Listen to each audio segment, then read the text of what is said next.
ছুঁয়ে দে আঙুল ভিজে যাবে ঘুম কেটে যাবে গান কথা দেওয়া থাক ফেলে যাবি চোখের বাইরে না ও ও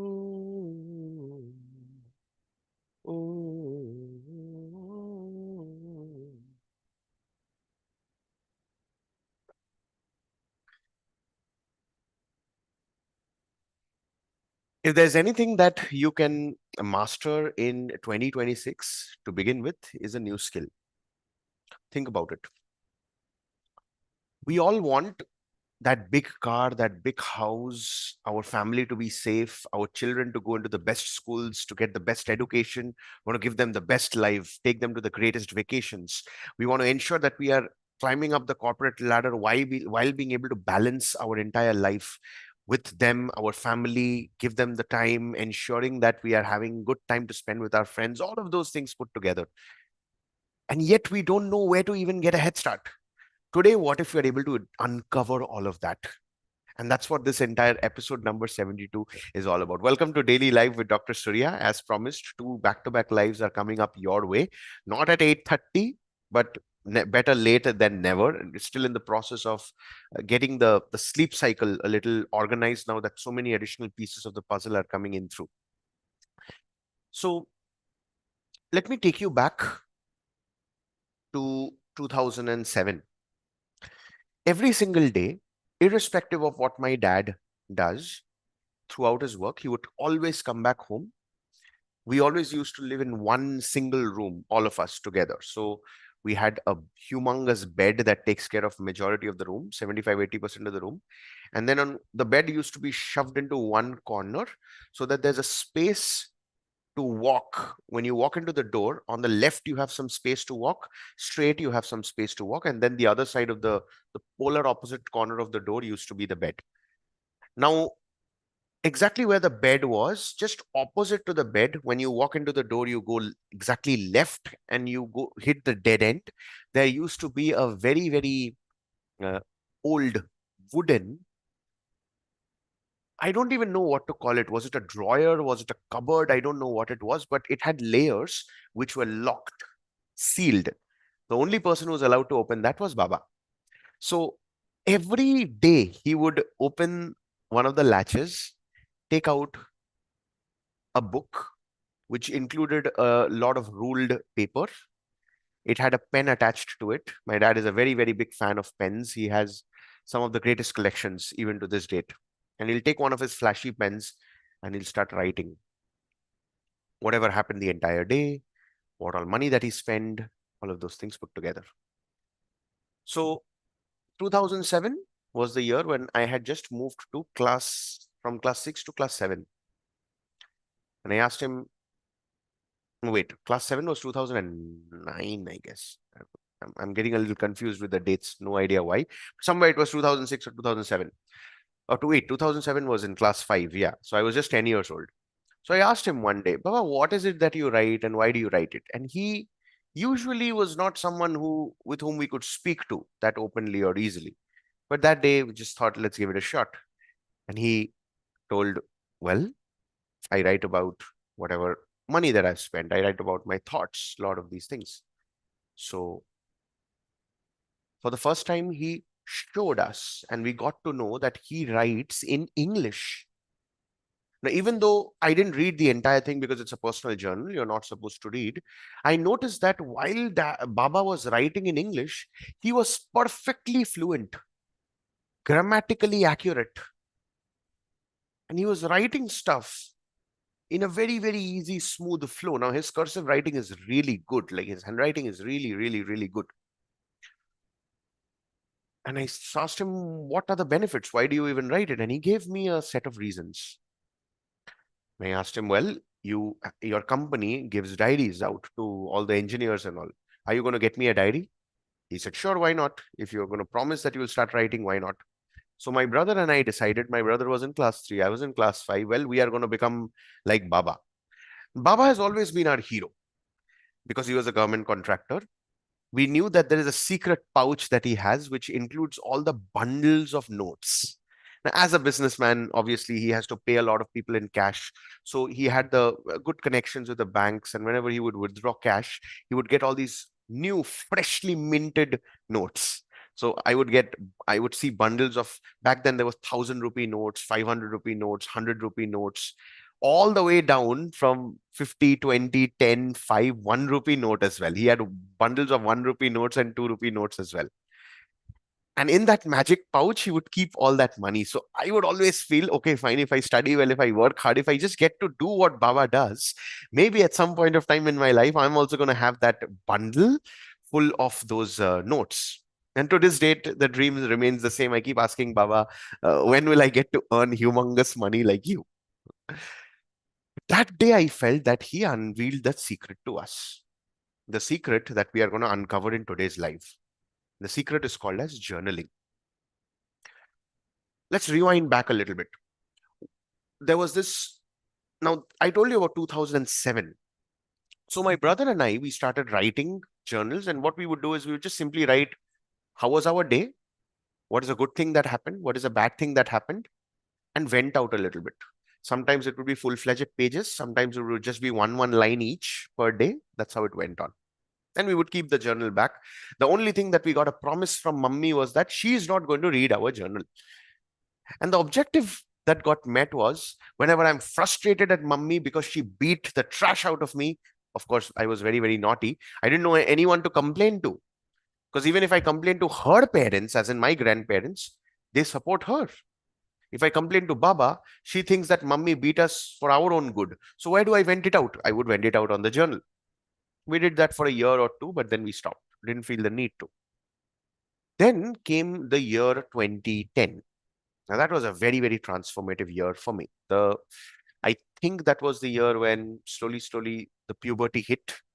I got to know for the first time what love, the word love, feels as an emotion. There was this childhood friend of mine. We were in the same batch, and I realized that, okay, if there's anything called as love, it is what I feel for her. And of course, our sections were different, but I always had this urge to talk to her in school. We used to talk literally every single day when we were kindergarten and in class ones. Our parents talked to each other, but somehow I didn't have the courage to walk up to her and speak. The whole class, as in all the sections, the guys wanted to talk to her. So, but I felt if love has any meaning, it definitely is related to that, but I didn't know how to express it. So the only way I could express it is if I can have a safe space where I can write about it. Now, back then in 2010, I got into Bengali tuition. We moved to a new flat, and near to our flat walkable distance itself, a PhD in Bengali. Mummy knew her. She was a dear friend of mummy. So she is the one who became our Bengali teacher. I mean, for me, Bengali teacher. My brother, mummy only taught him Bengali. For me, she felt that it's important to have a tuition teacher. So I would go there. As a part of the Bengali improvement exercise, I started writing my journals in Bengali so that I can organize my thoughts in a better manner, at least in the mother tongue, native tongue, which is easier for me to express. So I started writing all these feelings and emotions in Bengali in the journal. That was 2010. And that was also the year when I got my first ever love letter. To this date, it feels, I don't even know how to express that, okay?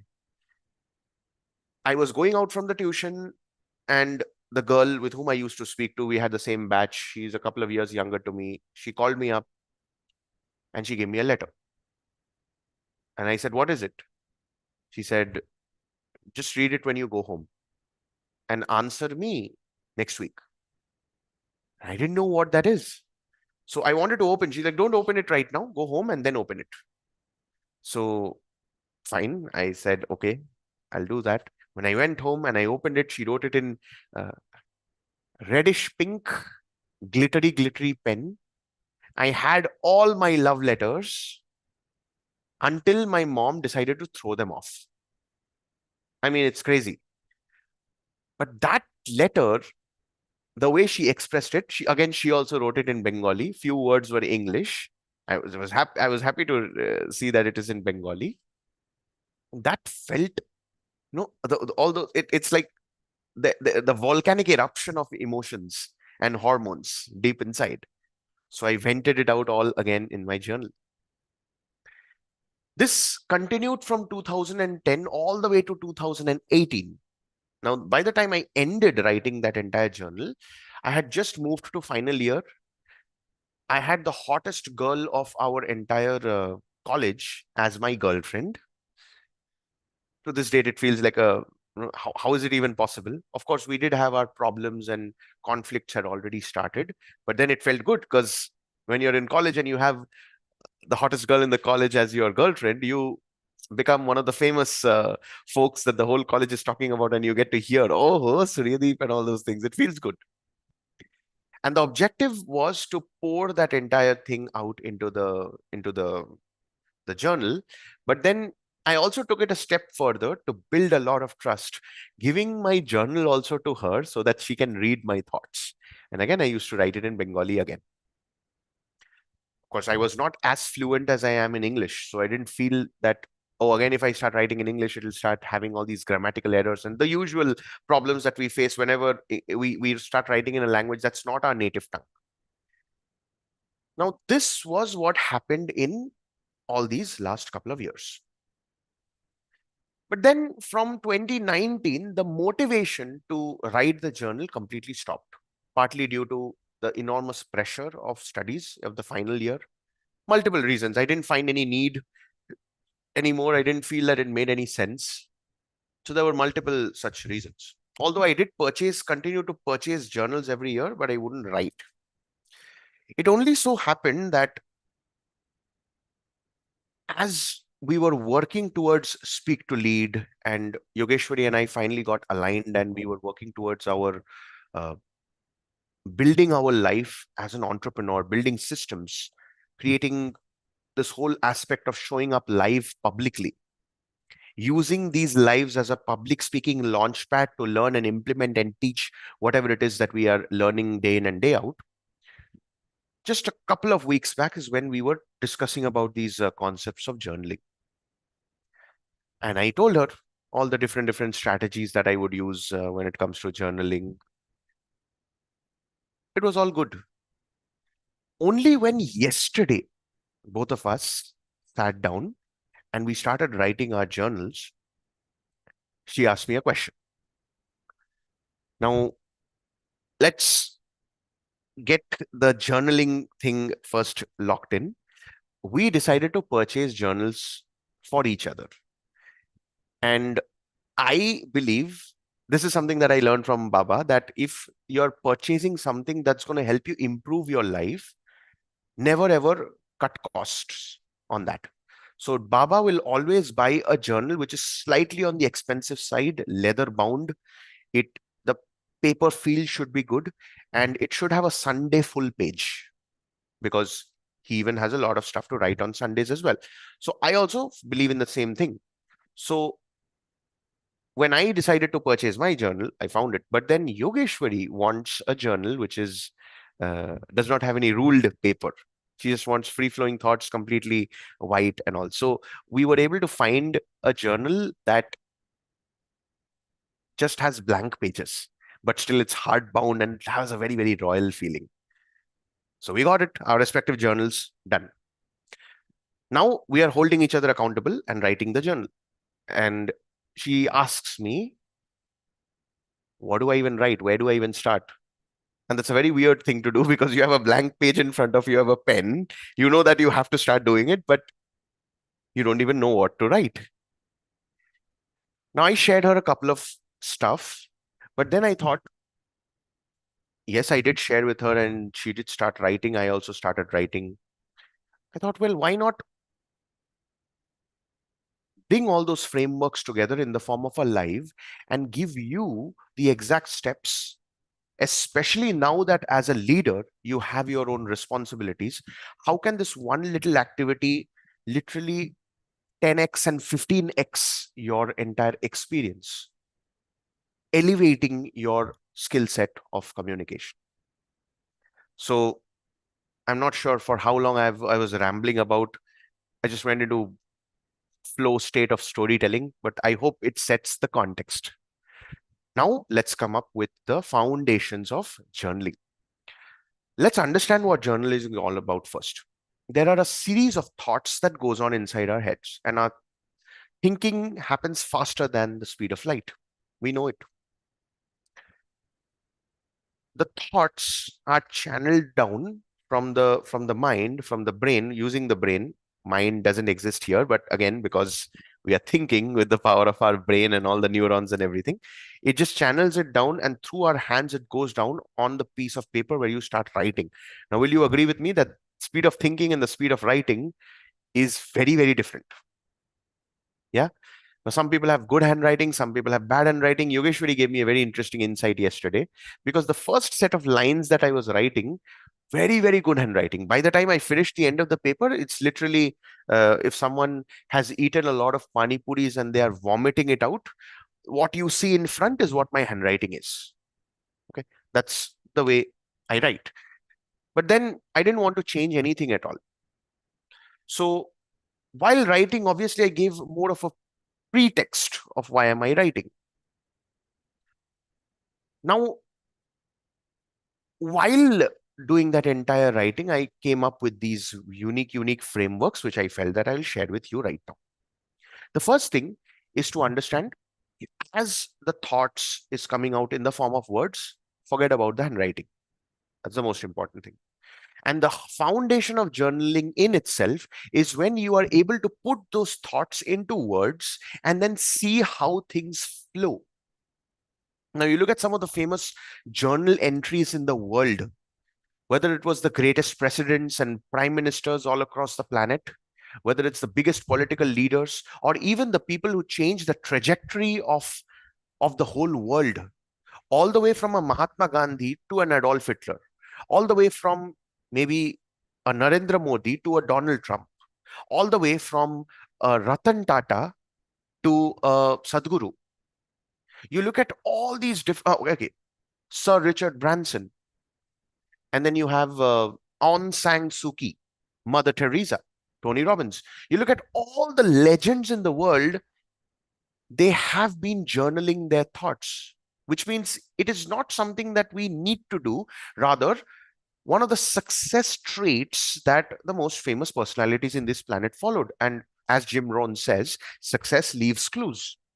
So, the process of organizing your thoughts and putting them down on a piece of paper is in itself a skill that's going to help you in some way or the other.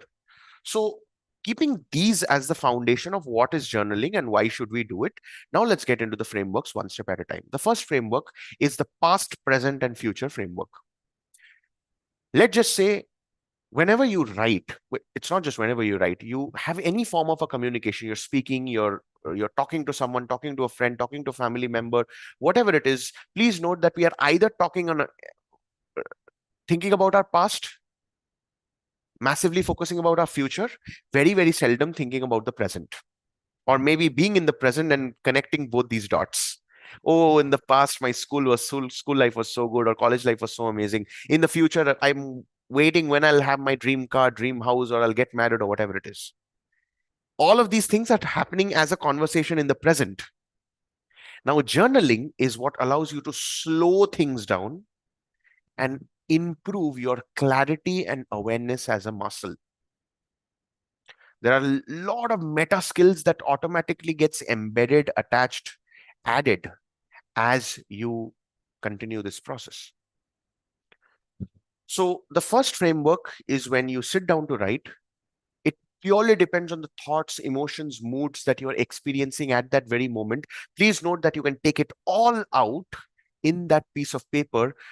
That is never ever going to judge you, not going to blame you, will always hold it as a secret. And you don't have to feel ashamed, judged, uh, labeled in any way.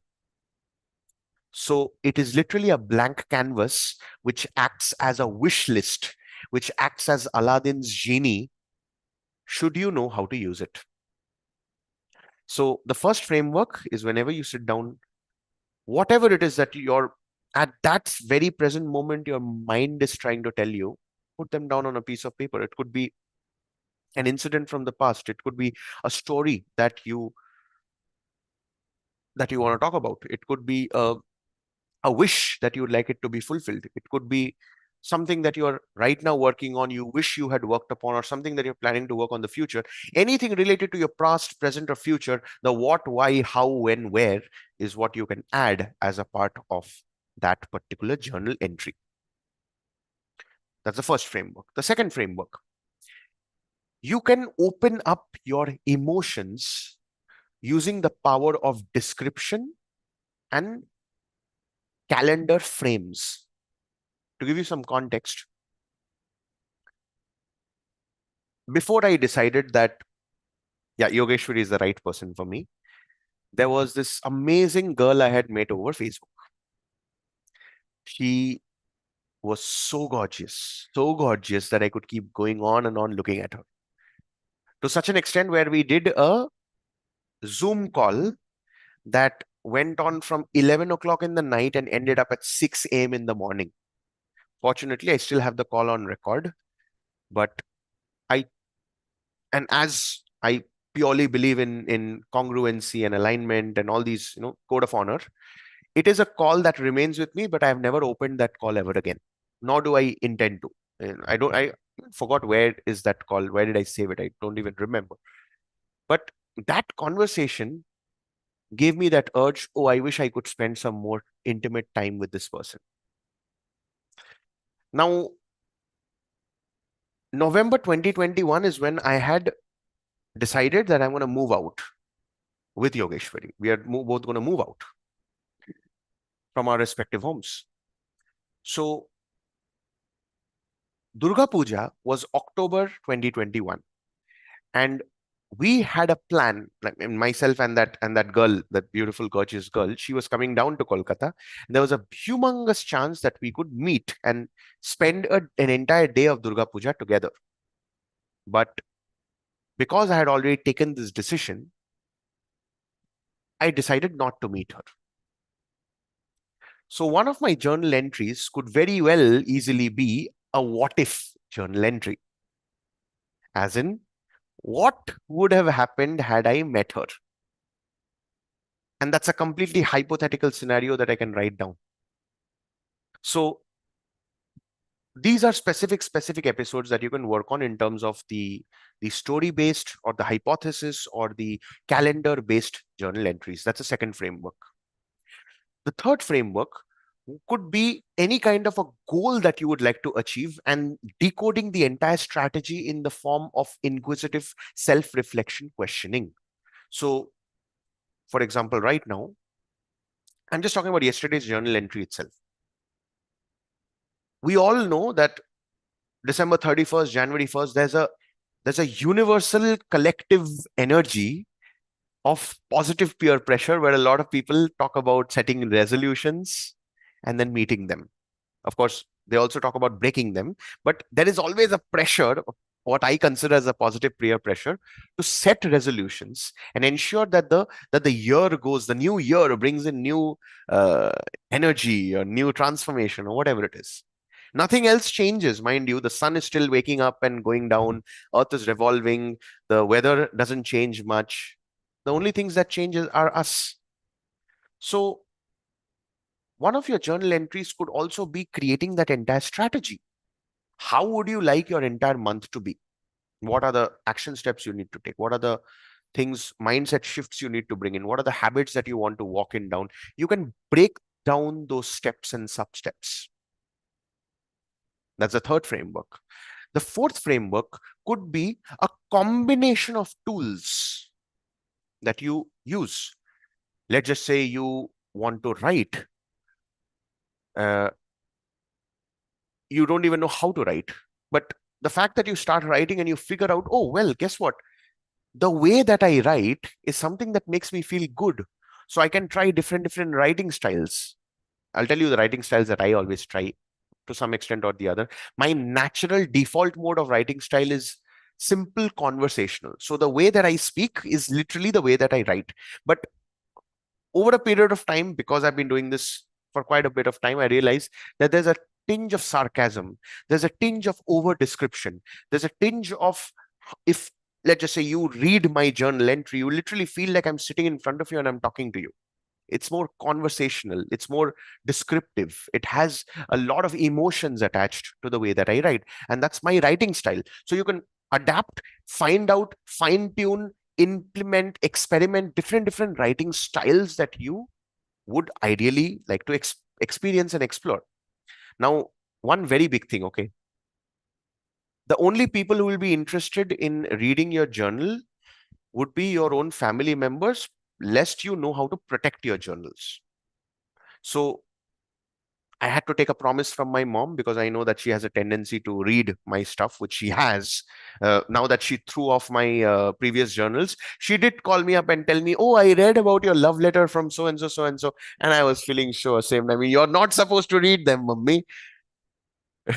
So others will have the interest to read your own journal entries, but I can promise you, you won't. Yet, why is it important to write? Because you can look at your life in retrospection. I used to feel so good even in years like 2017, 2018, days when I would go back home for my vacation and my brother would go to school or college or tuitions. Mom would go out for her work. Baba would go out. I'm all alone. There's nothing to do. I take out my journal and I see on 14th November 2012 is when I got proposed. 2010 is when I got the first letter. The letter is also embedded there. So memories written as words. And the best part about words, and that's why I'm not a very big fan of pictures with all the paraphernalia that goes all across the planet. People are taking selfies left, right, and center, videos and whatnot. Storage systems are going like Google One Storage, Apple Storage. They are earning a bomb just because people are having videos what 2 GB, 3 GB, and doing nothing about it. In such a world, journaling is something that I personally prefer because it allows me to read and then it keeps my muscles of imagination, of creativity alive. And I can live that memory in a way that I want it. So these are the frameworks that you can work on. Now, 2026, as a leader, what are the journaling methods? Usually it takes 15 to 20 minutes to write a good journal entry. And the next segment of today's live is when I will be decoding what are the components of a good journal entry. Frameworks you've already understood. Now let's come to the mandates. Always start a journal with a headline. Why a headline? Because every world-class movie, every world-class book always has a chapter and a headline or a subheading. So I want you to have that mindset that if you are writing about your day, that day is the best day in the history of your life at that point of time. If you don't believe that and you don't write that with that same belief and faith, do you seriously think that you will be able to create that kind of an actual experience of that day? No. So the headline can be anything that comes in your mind. So it could be something like mission restart or reigniting the spark. Anything, 3 to 5 words, something short that can immediately attract the curiosity every single time you reread it. Now, the way that I like to write my journals now that I started again is that once I have finished my sojourn in this for this birth as Suryadeep in this planet, those journals will be found by people and it'll become antiques. Uh, Probably my offsprings or my organizations and all, whatever we are going to build, it'll become a royalty for the world. Someone named Suryadeep has written journals, and that will be that will become very famous, will be turned into manuscripts, books, and all. So that's my intention always. I mean, I do want to be famous and all. So at some point of time, giving a lot of value to the world. So the headline is mandatory. Next, always ensure that you fill in the entire journal entry from top to bottom, as in there should not be any empty spaces. So the way that I write is I write right from the beginning and I write till the last corner of that entire page, leaving as less gaps as possible. Why is this important? If you are not able to fill in an entire day, which includes 24 hours multiplied by 60 minutes, multiplied by 60 seconds, and you are not even giving yourself and your entire day that respect, that retrospection, that reflection of how that day went, and you're able to describe that out, you will never learn how to respect time, the laws of nature, the very gifts that you are blessed with. So it doesn't help at all. And that's why it's important to write from end to end. Now, that might be very, very difficult. You might feel like, I think I'm overdoing it. I'm not getting anything to write and all. I've already given you the frameworks of what all can you write. So you got to come up with and just keep changing the frameworks. So let's just say you feel like, oh, I'm just starting. I wanted to talk about my day, but it's finished off in 2 lines. Good. Talk about what are your plans for the next day. You're done with that as well. Good. What are your plans for the week, for the next week? Keep writing. Keep writing something about the past. Okay. So finish it end to end. Once that is done, if you've bought a good journal, you will see that at the bottom of every journal, there's going to be a quote. If not, make sure that you write a quote at the end of your journal entry. So you start off with a heading and then you end with a quote. Now, a quote could be anything that you would like to summarize that entire day with, or any of your top lessons, you can write it out as a quote. So I'll give you a couple of quotes, and I have no idea whether these are original quotes or it has been written by someone or not. Let me see if I can come up with something weird. Okay. Uh, Always keep your woman happy, because women are the embodiment of emotions, and the emotion that they are experiencing is the emotion that you will also experience in multifold. You are always in control of your emotions if you help your woman experience the same emotions. It's a pretty longish quote. So I felt that growing up, whenever mummy was happy and smiling and full of joy, Baba was happy, my brother was happy, I was happy, the whole family was happy. Whenever she is sad, pissed, angry, venting out, uh, frustrated, irritated, we, our life also, the same emotion multiplied by 10. So this is my quote. I might write that as one of the journal entries right at the end. You got the idea? Okay. Now, when we understood the mandates that you have to start with a headline, end with a quote, and write end to end, let me give you some frameworks also on what do you write throughout. And I know if you're watching this right now, you'll be like, "Oh, Surya, please tell me the meat of the whole game. You've bored me enough for today's live with your stories and everything. Let's come to the main thing." Okay, so here it is. There are major things that you can add on together to create a journal entry. And I look at journaling as the most ultimate form of communication skill, because it slows things down. Whenever you do something slowly, it's when you learn the most. When you look at something like a qigong or any of the kung fu and all, they teach you the movements very, very slowly. Even yoga movements also, right? And that's how it becomes internalized, and slowly, slowly the flexibility improves. Same way, you want to improve your communication. Journaling is when you slow things down and you integrate multiple practices together in that one little activity. And that's why it's the best use of 15 to 20 minutes of your time. So the way that I start is on the left of my journal entry. It begins with I am affirmations. So I write usually 10, but if my mood goes good, I can go up to 15, 20 also. 10 is the bare minimum. I would also keep it down to 9. Somewhere numerology, 9 is the divine number. So again, you choose whatever number that you would like to write. I'll choose either 9 or 10. So I write 10 I ams, but none of the I ams are going to be the same across the day. And I don't think too much. I just write whatever that comes, but all are used to be unique. So I'll write down example. I am amazing. I'm the best there ever is. I'm beautiful. I'm happy. I'm an eternal child. My smile is I have a great smile. I am power. I am a crazy person.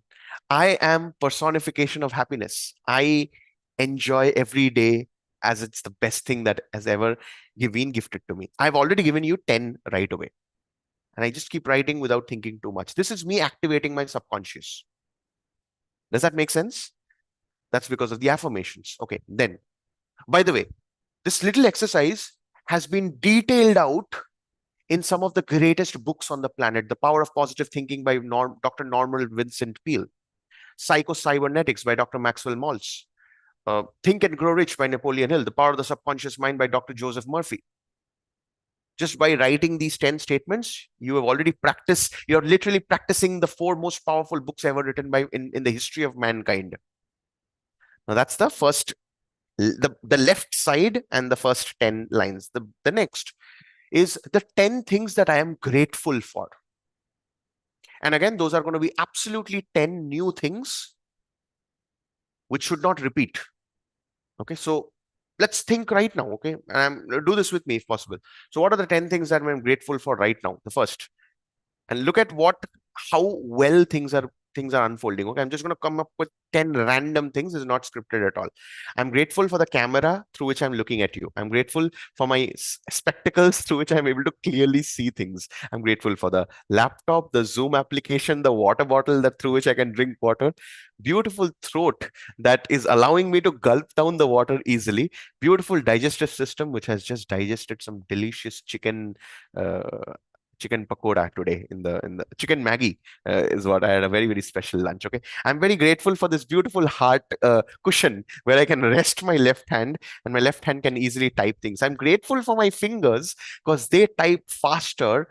Like I type faster than 75% of the global population, both in touchpad as well as laptop. I'm very very grateful for this mouse that has been helping me for the last 3.5, 4 years. Okay, next, I'm grateful to Yogeshwari. She is my mentor. She's my best friend. She's my teacher. She's my life partner. She is my business partner. She is my lead strategist. She's my sales and marketing geek. Now, I've already written 7 gratitudes only and only related to Yogeshwari. Okay. I'm grateful for this hard drive through which I can save a lot of amazing stuff, and I got it at a very, very cheap manner. I'm grateful for the medical store where I can get medicines which is just walkable distance from my house, the place where I'm staying right now. I'm grateful for this beautiful background that is making me look like I am literally sitting on a full-fledged studio, and you are also getting that feeling, I'm sure. Now, am I going to write in this much of detail? Not necessarily. I can even write little things like I'm grateful for the fact that my nails grow straight, which a lot of girls, by the way, get jealous. Okay, especially when I don't cut my nails and I allow them to grow and it grows pretty big, they're like, "Wow, Surya, you maintain your nails so well." And I literally show them off. Yeah, I mean, just check it out. It looks so good. Anyways, I have baby hands. My hands and all are very very soft. So I'm grateful for that as well. If you have been doing this exercise seriously with me, I'm sure you're going to feel some kind of a shift deep within when you just close your eyes. You will feel that your cells are screaming happiness. And at least for a brief period of time, you've moved away from your problems and blames and EMIs and all those things, and you have gifted yourself the blessing of being present and being grateful. That has healing powers. Whether it's Magic by Rhonda Byrne, You Can Heal by Louis Hay, or even the 5 a.m. Club by Robin Sharma, gratitude is the single biggest and the most powerful healing methodology that's out there in the whole world. Now, I have treated quite a lot of patients as a part of my college, and I can tell you the doctors who treat their patients with compassion heal patients far more than the doctors who just do it for the sake of doing it with ego. I've seen that in practice. So the second part of your journal can be your top 10 gratitudes. It could be something as humongous as the laptop that I'm using. It could be something as simple as the fact that I have a beautiful mouth, perfectly shaped teeth, tongue, saliva, voice working all in tandem so that these beautiful words are coming out of my mouth. And you are able to watch it. The whole world is going to watch it. It stays documented for life. Now, that's the second part. Then you can talk about, this is something that I would at times do it if I don't feel like it, is you, instead of writing your journal in the night, you can either write it in the night, you can write it in the day, you can write it the next day talking about what all happened yesterday. You can write it at the end of the night, something that I did yesterday about what happened throughout the day. I write it just before sleeping. Or you can also use as a therapeutic tool, as in, let's just say right now, today is the 2nd of January 2026. I will write down how my day went for half of the journal entry. The next half, I'm going to write down what are my aspirations for tomorrow. I can do that as well. I can also add elements like, I will be heading to sleep. So, what are the things that I would like to dream? And I feed some ideas to the subconscious. I can also think about going all guns blazing. Oh, if 10 years later, I'm checking my journal, what all should I write right now? Which 10 years later, when I check my journal, I will feel proud reading it about. So there are no rules, there are no restrictions, there are no limitations to what you can write. However, you've got to keep experimenting to see what works best. Because, like I mentioned, rule number 2 in the mandates thing, you have to start from the beginning and write till the end, leave no gaps at all. So, that's the main meat of your entire journal. What happened on that day? What happened yesterday? What would you like to have tomorrow? So, write these things down. And the moment you fill this entire thing, you can also add certain things like your emotions. If someone made you feel bad, write that down. If someone made you feel good, write that down. Whatever emotions that you experienced from the people you spoke to, it could be your own near and dear ones, it could be people in your office, colleagues, or whatever, people you spoke to, just write those things down. That way you are allowing yourself, giving yourself the permission to be open and clear and aware and about your emotions and feelings that you are going through. Oftentimes we've seen, right, as a child, they're so expressive. I'll tell you, yesterday itself, I was coming back after a little bit of some of the grocery shopping with, yeah, so I was just coming back and there were these group of kids. While I was coming, I was walking by, they screamed Happy New Year with a big, big joy on their face. And I also got so excited, like, Happy New Year, and give them a high five. It felt so good. And they were children, not even in their teens. So why is it that a child is full of emotions and a grown up, especially you as a leader, we are all expected to be grumpy. We're all expected to be reserved. And yet, the most amazing people that we know and we look up to, they are lively, they are smiling, they are full of emotions, and we look at them and feel like, oh my God, why did I lose that? He's full of life, she's full of life. How can I be like them, isn't it? Now, you expressing your emotions in the journal is what allows you to open up slowly, slowly. As I'm doing this live right now, probably this is the secret key that has allowed me to remain this eternal child that I am today. And when you do something for enough, for a long period of time, like I'm going to turn 30 this year, which is a pretty decent amount of experience on this planet Earth. And yet, when people talk to me, whether it's my relatives, whether it's my parents, whether it's any of the people who've known me since I was a child, they keep telling that nothing has changed. You're still exactly the same person. The only thing is, back then you had a tail and you would run around like a monkey. You would be the most weirdest animal that we've ever seen. Now you've just at least calmed down. You're sitting in one place. But it feels so amazing to talk to you. You're still as cheerful as ever. You're still smiling. You're still laughing. You're singing. You're dancing. You're celebrating. It feels so good. Always remain like this. Anyone that I meet tells me this. I give you that gift as well. Now, once you finish writing about that, so you've written about yesterday, you've written about today, you've written about tomorrow, you've also written about the emotions and experiences that you felt from the different people all across, because those are gonna, you might forget them also, right? You can also write down things which you experienced and you would never like to forget. So as you keep it written, you can always reflect back and reread them, and that helps you to remember. Oh my God, on so and so date. I'll give you an example. Okay, 17th September 2017 is the day that I proposed to my ex-girlfriend in college. I told you, right? The hottest girl in the college was my girlfriend. That day, in the morning, we both bunked our college so that we could go to the bookstore to buy books. I moved to third year, she moved to second year. So we were getting books and we were also getting equipments for her. Now I told her very clearly, listen, you don't have to buy all the equipments, you can use my equipment itself. And she felt good because the senior is helping her out.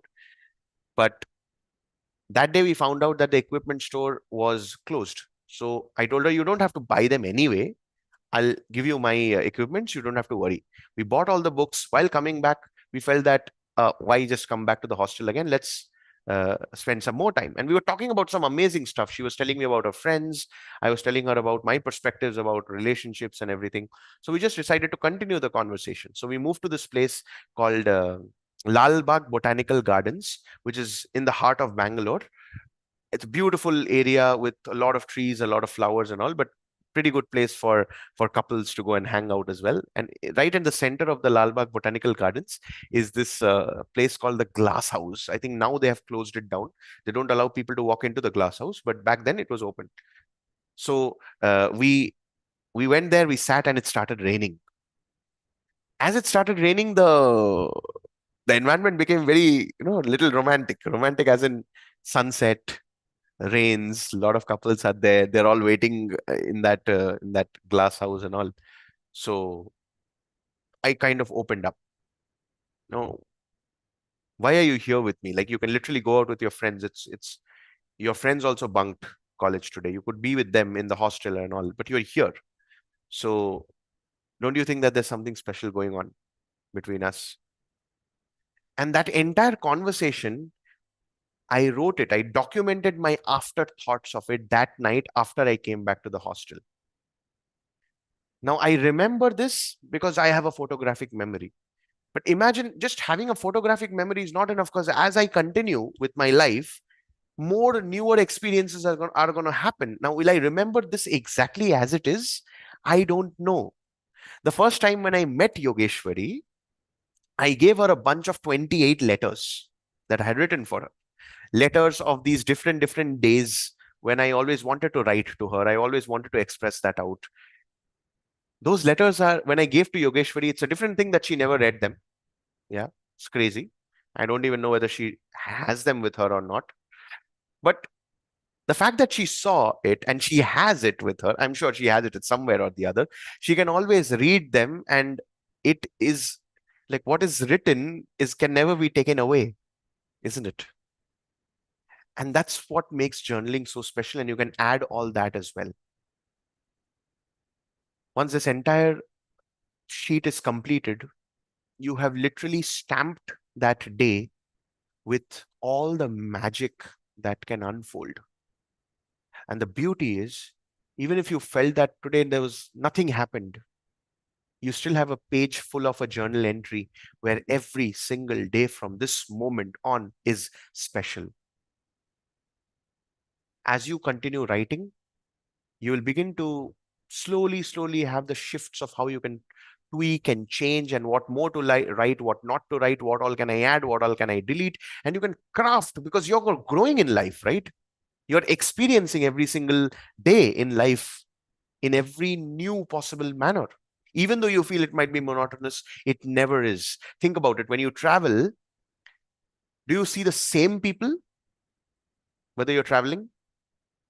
Especially if you're in India, the crowd is huge. Everyone, things like people change left, right, and center. Just a few common people are the same.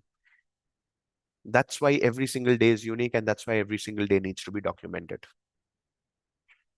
And as you do so, you will start beginning to have this special bond with yourself. And that is the most important bond.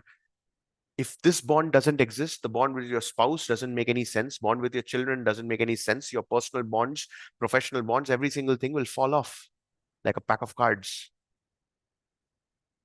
Seems familiar, right? At times you felt that.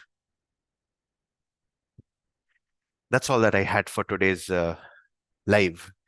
I have no idea. I think now, once I end this, I'll get to see in retrospection for how long did I bark. But I hope this barking was helpful. I want you to write down below, if you're watching up until this point, how are you going to use it? When is going to be your first journal entry? And once you finished your journal entry, I want you to come back to this video and write in the comments, how was your experience? Feel free to connect with me, reach out to me, one-to-one calls, the newsletters, Speak to Lead Live. A lot of things are there in store. I've also added the playlist below as well. You'll be able to find it if you can check that out. That way, you will be able to see all the episodes that we have done so far. We've done 72. It's just going to keep growing. With that, this is Dr. Srideep. Love you so much. May this entire year help you find the deepest relationship that you've ever experienced with yourself. That's always the point where communication actually begins. Yeah. Love you so much.